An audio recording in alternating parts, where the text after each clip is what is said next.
রমাদান মাসের মধ্যে একটা রাত আছে, যে রাতের নাম হচ্ছে লাইলাতুল কদর। আমি আশা করি আপনারা সবাই এই সূরাটা জানেন।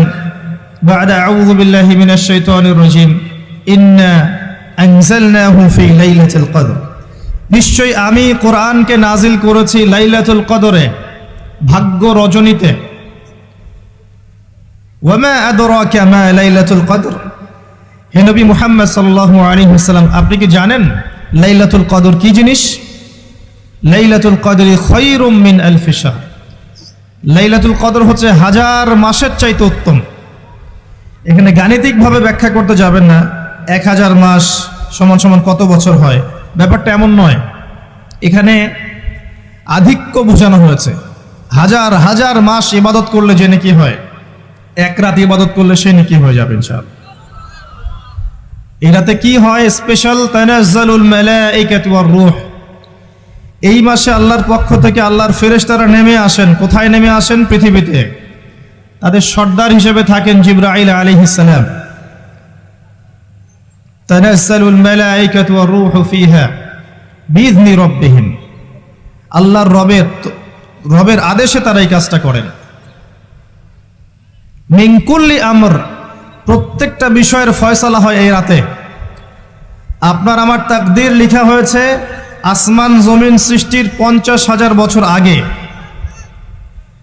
আপনার আমার তাকদীর লেখা হয়েছে আসমান জমিন সৃষ্টির 50,000 বছর আগে। আল্লাহ পাক সমস্ত সৃষ্টির তাকদীর লিখেছেন প্রথম দফায়। দ্বিতীয় দফায় তাকদীর লেখা হয়েছে যখন আমার আপনার রূহ আমাদের মায়ের গর্ভে ছিল 4 মাস 10 দিন বয়স। ওই সময় আল্লাহর পক্ষ থেকে ফেরেশতা আসেন, এসে লিখে দেন তার হায়াত, তার রিজিক, সে সৌভাগ্যবান না দুর্ভাগ্যবান। এরপর রূহটাকে ফুঁকে দেন, বাচ্চা নড়াচড়া শুরু করে। এর আগ পর্যন্ত পেটের মধ্যে বাচ্চা নড়াচড়া করে না। যখন রূহটা ফুঁকে দেওয়া হয়, তারপর থেকে বাচ্চা নড়াচড়া শুরু করে। দ্বিতীয় দফায় তাকদীর লেখা হয়।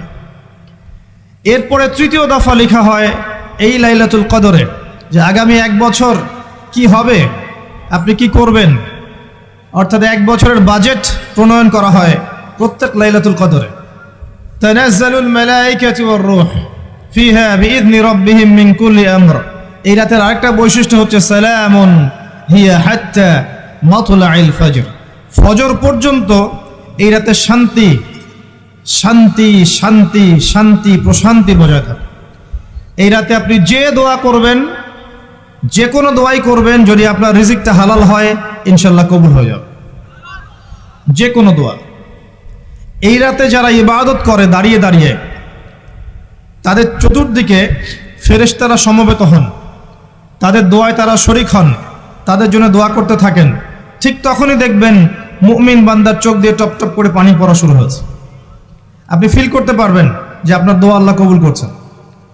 এই রাতের ইবাদতকে 1000 মাস দিয়ে গুণ করলেও কখনো সমান হবে না। একটা রাত ইবাদত করলে আপনি হাজার হাজার মাসের নেকি পাচ্ছেন। এই সুযোগটাকে ছেড়ে দেওয়া যায়?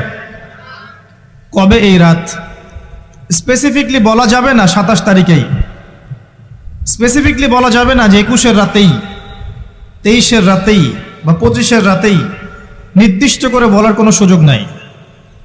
নবী সাল্লাল্লাহু আলাইহি ওয়াসাল্লাম লাইলাতুল কদর পেয়েছেন এবং ওই রাতে বৃষ্টি হচ্ছিল। তিনি সেজদা করছেন, তার কপালের মধ্যে মসজিদে নববীর যে মাটি আছে এই মাটির কাদা লেগেছিল। তখন কিন্তু মসজিদ টাইলস ফিটিং ছিল না, মাটির মসজিদ থেকে নবী সাল্লাল্লাহু আলাইহি ওয়াসাল্লাম বিশ্ব পরিচালনা করেছেন। আর আমাদের এখন তাজমহলের মতো মসজিদ, হেদায়েতের কোনো হও নাই এখানে। এটা আখিরুজ্জামানের সাইন, মসজিদগুলো হবে চাকচিক্যময়, হেদায়েত শূন্য। হাদিস একদম স্পষ্ট আছে, মসজিদ হবে চাকচিক্যময় কিন্তু হেদায়েত শূন্য। ইভেন দেখবেন নামাজ পড়ছে মুসল্লি, পাশে হই হুল্লা করছে। দিনের কথা আলোচনা হলে বা নামাজ পড়লে, কেউ কোরআন তেলাওয়াত করলে, আদবের সাথে যে পাশে শোরগোল করতে হয় না,